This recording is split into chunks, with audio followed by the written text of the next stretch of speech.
What's up, everybody? We've got just days until the 2023 WLD World Championships, so I wanted to bring you through my bag and do a what's in the bag to show you what I'll be bringing to the tournament in Atlanta next week. First off, I gotta give a shout out this beautiful Vessel staff bag, the Hit Bombs logo, and you know we've always got to rep St. Jude. We're always thinking about ways to fundraise. Now, if you're wondering why I have a PVC pipe in my bag, we will get to that, but first, let's jump right into the drivers. Chris at Apex Golf Hawaii is the best club builder in the world. There's 3 guys currently that have hit 240 ball speed, and Chris has built 2 of those 3 golf clubs. So the only person I trust to build my clubs that I'll compete with is Chris. I'll put his link below, go check him out. The first driver here is what I call my gamer. It's one that I will use on the golf course. It's not a long drive club. It's gonna help me find the fairway. It's a 9-degree Paradym Triple Diamond, and I have it delofted 1 degree, so it's playing at 8. And I've got a 75 gram stiff shaft on here. Again, not gonna produce crazy speeds or distances, but it will help me hit the fairway. And actually, this is a very similar brand and setup to what John Rome swings on the course. Second, let's pull out the Cobra Aerojet Long Drive driver. I haven't swung this yet, but it's what I'll be training with in the off season. It's a super light club head, 5.5 degrees, with a ton of variable options for different weights to help you close the toe, open the face, and whatnot. And I've got a TPT 20 on here. This is a very light and whippy shaft. It's not stiff, so it's more difficult to control, but it's very good for club head speed training to try to raise your speeds. If you can optimize this shaft, it's going to be a lot easier to hit some of these shafts I'll show you later straight and hit the grid. So I'll be jumping on this club here right after Worlds, and I'll bring it to Worlds just in case I want to have some fun. All right, let's get this towel out of the way. I've always got to have a towel. Most of the season is during the summer, so we sweat our butts off, so you always have to have a towel. Can't have that club slipping in your hands. Here is a TPT 19, so a little bit stiffer of a shaft than the 20. Easier to control, more consistent. I use it in Kingsport. I won't be using this one at Worlds, but I'll have it just in case. And I've got the Paradym Long Drive head on here, 4.5 degrees, delofted 2, so it's playing at 2.5 degrees. That's, unless we have a big helping wind, I like to compete at 2.5 degrees to keep that spin low, hit those high knuckleballs. This is the club that I'll be competing with at Worlds. It is another Callaway Paradym. You can see I have some lead tape here to help close the face a little bit. And you see the weight port is empty. I'll put a sticker over that during the competition because the rule is you can't have any openings on your club face, but that will help produce a little bit higher club speeds with the lighter weight. The shaft here is a Patterson Kinetics Hypersonic D10.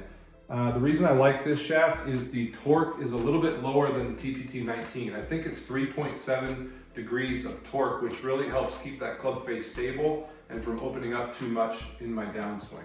And then one thing you'll see in a lot of long drivers bags is they have shafts on shafts on shafts. So you've probably seen us break a few shafts. You always have to have backups in case one breaks during competition. I usually bring two clubs, 2 fully built clubs to the tee box. In case I break one, I have a backup there to finish the set. Now let's move into some fun warm-up and training tools that I have. I promised you the PVC pipe explanation. This is probably my favorite tool to use to get loose. Before I even swing a club, I'll do some different stretches with this PVC pipe to help my body start turning. I have a few of those exercises in some shorts on my channel, so you can go search those out if you want. But I bring this to every tournament because it really helps me get loose. Speaking of getting loose, before I swing a club, I'll also get the arrow whip going.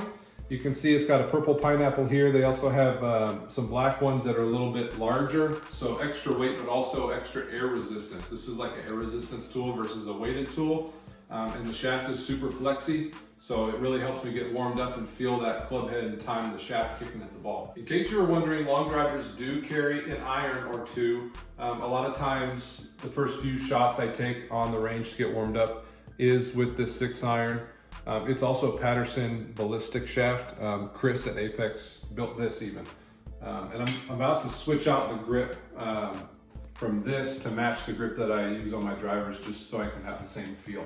And then after I swing the irons, the lag shot is something that I really, really love warming up with and training with. One of the few training tools that you can actually hit a golf ball with to get instant real feedback from the golf ball. So it's a 10.5 degree driver, and again, you can see it's actually a real driver, but check out this shaft and how much flex it has. That really over exaggerates a lot of feels and drills and positions that you might work on. So whether you're speed training or trying to get rid of a slice or trying to learn how to draw the ball, the lag shot is really good at providing that feedback on the range, real time, and I can't recommend this product enough. I'm a big gadget nerd, so let's see what kind of gadgets we got here. First one would be my tripod. I always love filming my swing. Helps me make sure my feels are translating to the swing changes I'm working on. We've got a backup grip here, Grip Master mid-size grip, kangaroo leather. It has a natural tackiness to it, so if you're struggling with like slipping on your grip, these are awesome for that. Got my glove, got to rip my home course, Vanderbilt Legends. Some golfer's tape. We all hate those blisters, so if you get them, this is the best tape for them. T-Claw, you've seen us use it. You can tee up a tee in any sort of turf, even the shortest of turfs. You can tee your ball up, and it also makes sure that you're using the tee at the same height each time you're hitting, and it keeps the tees from flying everywhere on the range, so you're not chasing tees all the time. We've got a nice band here. I'm an old man on tour, so I need a little bit of help getting loose, so I use this before every competition. Of course, we got our driver tool here, make sure all the screws are tight, ready to go. This is one of my favorite devices. It's called the bulge and roll tool. Each curve here is a different curvature, and so the flatter that your driver face gets as you use it, the more you know it's worn out. So as your face reaches the more flatter of the curves, it might be time to swap drivers out, because the flatter the face, usually the less forgiving that face is.